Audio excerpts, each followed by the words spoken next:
Hey, good morning. This is Jeff Ackert. I'm President and CEO of Cascade Copper. We're here at the PDAC 2025, first thing on Sunday morning, bright and bushy-tailed. So I'd like to give you a bit of an overview on Cascade. We're a relatively new company. We started just over a year ago, and we've got copper projects in Canada. 4 of them are in British Columbia, one is in Ontario. And we're very excited about getting on the ground this year in 2025 to do some groundwork and potentially some drilling as well. But why do we want to drill there? Well, because we've got some great targets. The targets are well defined on several of our projects, one at Rogers Creek, one at Copper Plateau, and the one in Ontario at Centerfire. We've just completed a drone magnetics survey, and the results should be coming out very, very soon. So we're keen to see what that shows as well. So potential for all the projects is high. We've got our priority of 3 of them, which is Rogers Creek, Copper Plateau, and Centerfire. And hopefully we'll be drilling on 1 or more of those in the coming months. And the other thing I'd like to say too is that we've started a program with a third party to help us collect data in the field and interpret. And this is a combination of XRF and hyperspectral. And we can collect that data in the field, shoot it up to the cloud, use some machine learning and AI, get the results back very, very quickly, and we can make decisions in the field. So it accelerates our potential for discovery extremely quickly. So I invite people to come and look at our website. If you're here at the show, please come by to booth 2805 in the Investors Exchange. Come and see us and say hello. We'd love to talk to you. So thank you very much. Hi, I'm Malika Bovska, Vice President of Corporate Development and Investor Relations for Nucor Gold. At Nucor Gold, we are advancing our Enchi Gold project in Ghana. Enchi is underpinned by a very robust PEA that we put out last year. We're now doing the technical work and the drilling required to advance our PEA towards a PFS. We're very excited. We just completed a large financing, so we have $17 million cash in the bank today that funds our development work alongside a large drill program. We just increased the size of our drill program this past week to 35,000 meters. So come by our booth at PDAC, booth number 3025, learn more about our Enchi Gold project and the exciting news flow we have to come, or visit our website at nucorgold.com. Thanks. Hi, I'm Bob Archer, President and CEO of Pinnacle Silver and Gold, and I'm here at PDAC in Toronto for more than 45 years. I've been coming to the conference now, so always enjoy coming back. Great networking opportunity. And timing is great for us because Pinnacle just closed on an acquisition this past week for a high-grade silver gold project in Mexico. And the idea there is to move this project forward fairly quickly to get it back into production within 2 to 3 years. I say back into production because it is a past producer going back to the 1980s. And it produced at a fairly high grade of 10 grams per ton gold equivalent back in those days, and we've since validated those grades. It's in a great mining district surrounded by 4 operating mines within 35 kilometers in the Sierra Madre trend of northwestern Durango in Mexico. So it's a terrific jurisdiction, and our plan is to hit the ground running now that we've closed the acquisition, closed on our financing, came back to trade on Friday, and we're really excited about that. So it's looking to be an exciting year for us as we develop the project and move it forward. It's great to be back here being able to tell people about it. Well, welcome to Toronto to PDAC 2025. I'm Steve Rentschler, CEO of Nevada Lithium. We took the opportunity to come here this year, talk with investors. Contrary to popular opinion, lithium is not dead. It will resurrect itself, and we will be there for the resurrection. For those investors who don't know us, we have a massive lithium property in Nevada, the best mining jurisdiction in the world. We are currently updating a PEA to reflect some extremely high-grade drilling results that we've achieved over the course of the past few years. We expect to see basically a world-class project to go with this world-class resource. And what the intent is that we will probably partner up with some sort of a mining partner over the course of the next few years, talk with car companies to try to secure offtake. as we continue to advance this project.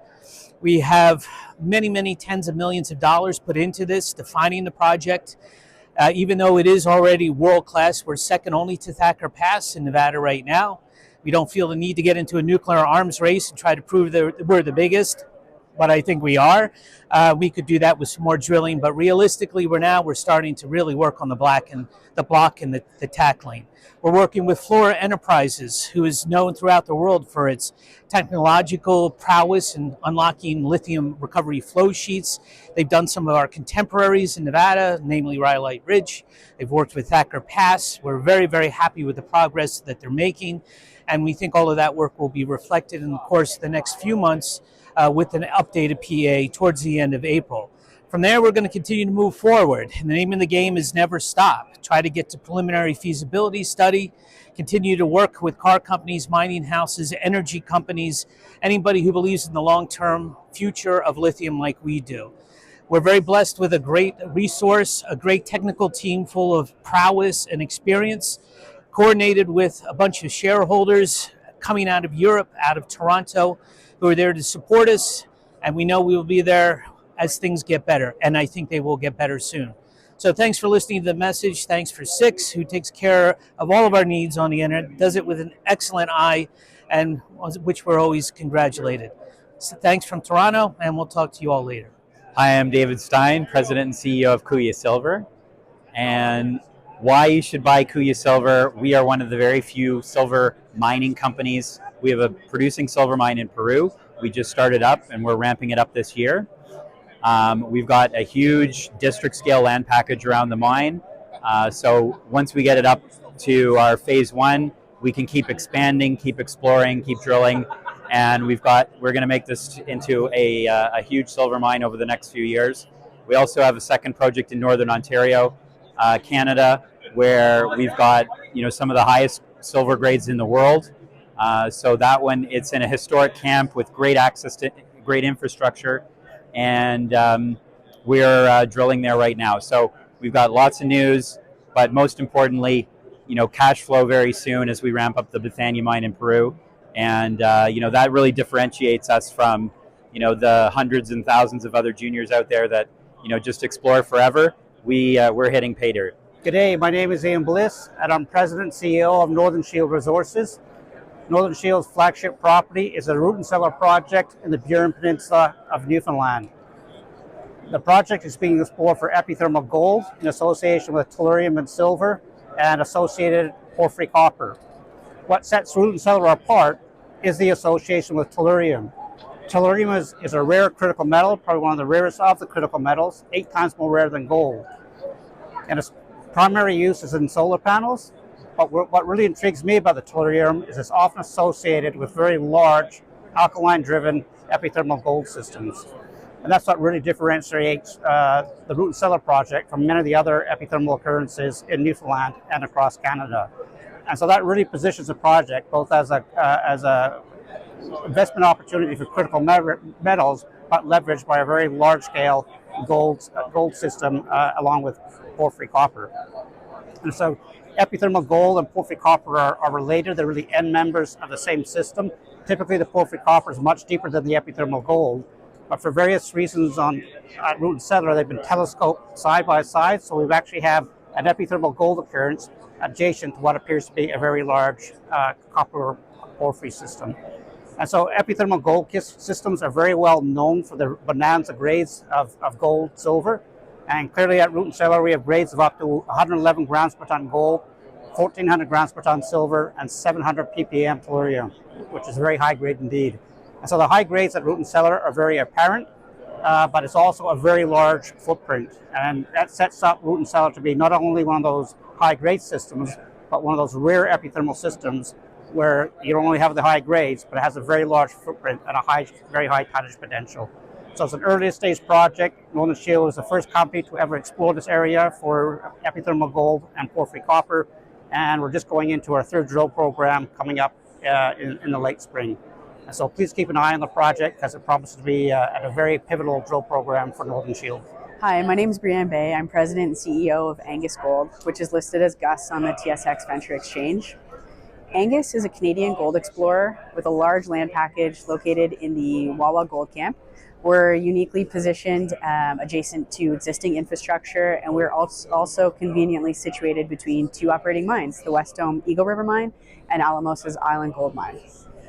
So this is the first time that this land package has been consolidated under one operator, and geologically it's also really prospective.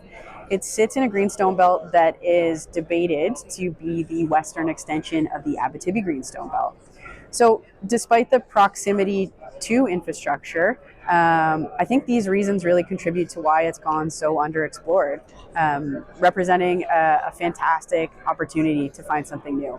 We have been primarily focused on two targets, the Biff Gold Zone and the Dorset Gold Zone, where we have drilled 12,000 meters and 20,000 meters respectively, with some highly prospective results. At this point, we have defined 3 kilometers of strike length of near surface gold mineralization. And our best drill intercept has been at the Dorset Zone, where we intersected 7 grams over 12.5 meters. This year, we're planning on drilling 15,000 to 20,000 meters. We are fully funded to complete that work, and our permits are in place as we work towards our first resource estimate that should be out sometime in 2026. Over the course of the year, we will be releasing results from both the Dorset and Biff zones, but also an exciting new exploration area called the Eagle River Splay, which sits just 1 kilometer north of the Eagle River Mine. At this point, we're about a month into our winter drill program, which is focused on Dorset West and the Eagle River Splay. The program's planned to be about 8,000 meters, and all assays are still pending, and we plan to have news out within the coming weeks. The future is really bright at Angus, we think. We're following up on high-grade results. We sit in a great location in Wawa, Ontario, and we have a good neighbor in West Dome who owns 10% of us, which we feel is really a testament to our potential. So thanks for your time. Welcome to PDAC. This is GFG Resources on Sunday afternoon. Great conference, 30,000 people, largest mining conference in the world. We're a Timmins-focused exploration vehicle. Great, exciting 2025 drill program just been launched at our Muskego target. And the Aljo project was drilled in Q4 and Q1 of this year. Expect those results to come out here shortly. Most of all, though, it's a great time for gold. Record gold prices. It's a great company, GFG Resources. It's a great conference, PDAC. Really happy to be here. I'm really happy to spend some time with yourselves today, introducing you to GFG at the PDAC. Thank you. Good morning and welcome from PDAC. I'm Wayne Bramwell. I'm the Managing Director and CEO of Westgold Resources. Myself and Simon Rigby, General Manager of Growth, are here in Toronto for the next 3 days to meet and catch up with our investors and talk about the latest at Westgold Resources. Hi, my name is Brian Penny. I'm the CEO of Walbers Mining Company. We're listed on the TSX, symbol is WM. We are exploring in the northern Abitibi. We have 2 discoveries, one called Fenelon, which has about 4 million ounces of resources. The other one is Martinier, which has about 1.2 million ounces of resources. The resources were computed about 2 years ago. We're in the process of updating the resources. We completed a PEA on Fenelon at the same time as the last resource. We're updating it as well. The last resource was done based on a 7,000 ton a day processing plant. We're looking at a smaller scale plant this time around. It may extend the mine life, yet to be determined. We're looking to publish the technical report to support this, as well as the news resource estimates at the end of March. So that news is pending. Since today is the first Monday in March, it's almost, I can say it's imminent. And we're very excited about it. Reason why we're going smaller scale is because, you know, right now the last study, and it is a couple of years old, had CapEx $650 million startup CapEx. Our market cap today is somewhere between $60 and $70 million. Very problematic to finance it.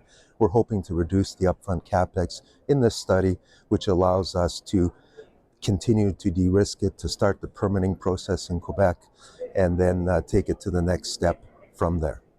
Hi, I'm David D'Onofrio, Director and CEO of White Gold Corp. We're also the co-founders of the company from the Power One Group, which I'm a principal, founded by Pat DiCapo and Sean Ryan. This is a very unique and exciting company we're proud to be a part of, and I think one of the top opportunities in our portfolio these days.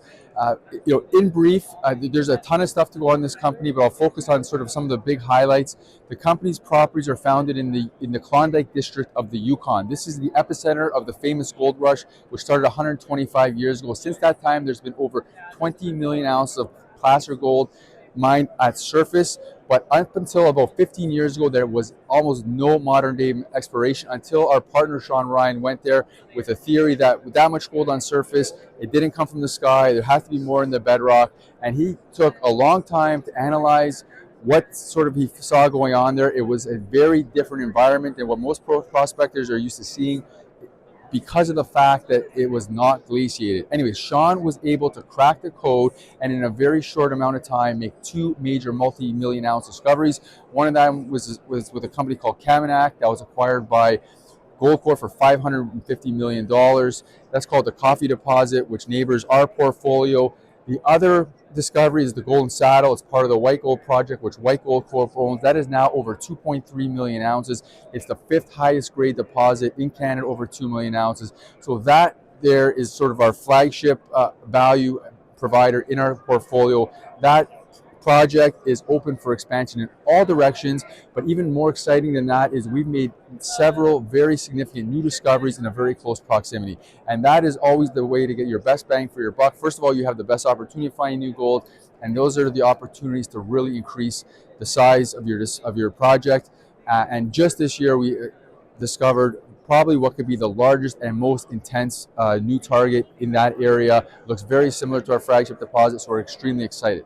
But what really differentiates this company is the size of the portfolio. We truly believe this is the early days of a new camp like Val-d'Or, like Timmins, and we own almost all of it. We have been using the same protocol that led to our discoveries to work over the balance of our portfolio, and we have made many new discoveries, and we have identified many more new grassroots targets. So we are now in the phase where these have been worked up and they're ready to diamond drill some maiden programs we have on deck for this year.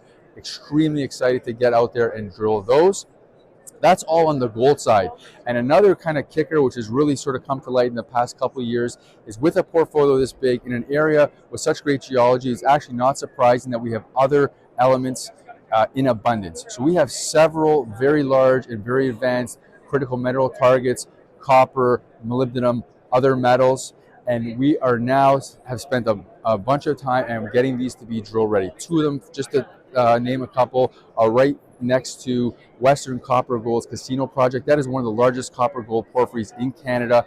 Porphyries happen in clusters, as people likely know, so the probabilities there are very high, and these have never been drilled. So we are considering spinning those out to unlock the value there. So there is a tremendous amount of opportunity in white gold. I think we are in the early days of a big commodity cycle, and just talking to the people at the conference, talking to the institutions in the industry, the capital is starting to come back. I think the M&A is starting to heat up, and these are some of the things that we are really looking forward to driving additional value for our stakeholders, in addition to all the great work we've done and all the value we've been able to deliver over the past couple of years in the ground.